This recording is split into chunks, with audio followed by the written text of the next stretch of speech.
You have to stop selling by yourself. Only, of course, if you wish to scale up your business. In today's video, I'm going to share with you my perspective on selling by yourself and selling with a sales team. What is the difference between those two approaches or states in which your business might be in currently? And I'm also going to share my experiences that led me to getting out of the sales game, getting into the management game, and changing my business profoundly forever, scaling it up and selling. Putting my personal experience aside for a moment, I usually hear about 3 different things that are challenging or that are seen as obstacles in my customers' eyes when it comes to building their own sales departments. The first one is we do not know how to do it. So we don't have the knowledge about the sales processes whatsoever, and we just don't know how to start. The second one is that we cannot afford it because the sales professionals in our industry are expensive and we just don't have enough money to hire anyone. This is why we do it by ourselves. And the third one is, I think, the most interesting, and it sounds like this. They will not know how to do it. Only we know how to sell our products or services, and there is absolutely no one out there that can do it as good as we can. Let's take these challenges apart, shall we? We don't know how. This reason is, of course, justified, because if you don't have the knowledge about the sales process and your business was growing organically, there's absolutely no shame in admitting that you don't know how. But here it comes. There are dozens, if not hundreds, of channels that talk about B2B sales processes, podcasts in which you can hear about setting things up, like ours, for example, and there are consultants that can help you do it.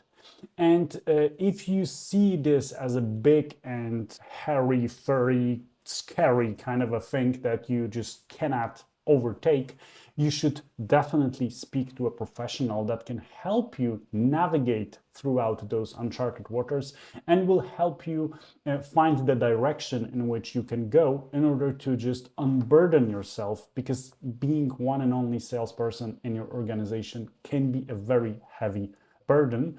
I've been there, I've done that, I know what I'm talking about. So in order to tackle the lack of knowledge, try to listen to a couple of episodes of some podcasts, follow a couple of YouTubers. If you think that you are not ready, just enroll in a couple of newsletters, and when you will be ready, book a call with a consultant and try to get some help when it comes to figuring stuff out. You don't have to sign a contract. You don't have to do anything that will be outside of your comfort zone. What you need to have is to have a peace of mind. And trust me, if you will just talk with someone, this can help you a great deal. And let's tackle another one. Before I will go to the next one, please do subscribe to the channel if this video is interesting. And the second one is money. So we can't afford it. And this is as big of BS as it gets. The bottom line is that your sales process can be taken apart to different smaller things that you are doing. If you are selling for your business, there is probably a chance that you are preparing proposals. There is probably a chance that you are attending the first meetings when you are gathering some requirements or when you answer some of the questions around products. There is probably a moment in which you are presenting the offer or presenting the proposal or sending this over. There is probably a moment in which you are following up those customers. There are probably meetings that you have to attend. There are probably the onboarding or kickoff calls that you are attending, and so on and so forth. Each and every one of these, and if you think about your current sales process in a constructive way, you will be able to pretty quickly spot the things that you can outsource to different people. And if you don't feel comfortable with a junior person or with an intern taking a call with a prominent customer, that's okay.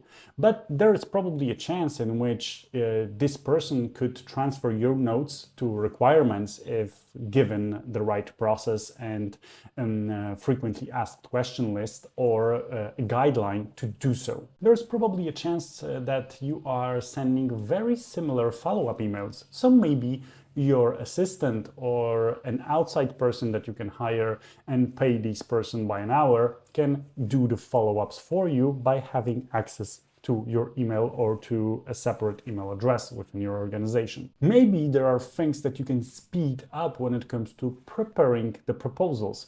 If there is a very cumbersome or complex estimation process going on or calculation going on, maybe you can hire a freelancer that will build a smart tool in your Excel and will automate the whole bunch of things that you need to do step by step. There are dozens of examples that I could brought up here, but the bottom line is try to think of your sales process as the series of different tasks and events that occur, and try to think about them in a way in which ones are the most important to you, which ones are the most cumbersome, which ones are the most annoying for you, and as simple as that, try to outsource them, try to give them to someone else. And this can already buy you some time and guess what? Get you some more money. And let's tackle the final one, which is I am the only one that can do it.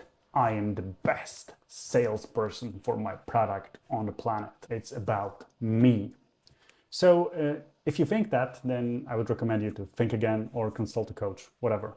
Of course, there are multiple angles to it. And one is that if you are an owner of the business and if you gave birth to the business and if you think that you've been doing this for years, dozens of years or whatever, of course, this can be a trap that we might become a victim to. But if you cannot walk out of this trap, there is probably a chance that you will not be able to scale up your business, because this can also relate to implementation of the product or to providing a good support to your customer and so on and so forth. So there are dozens of things that you can think about and be convinced that you are the best.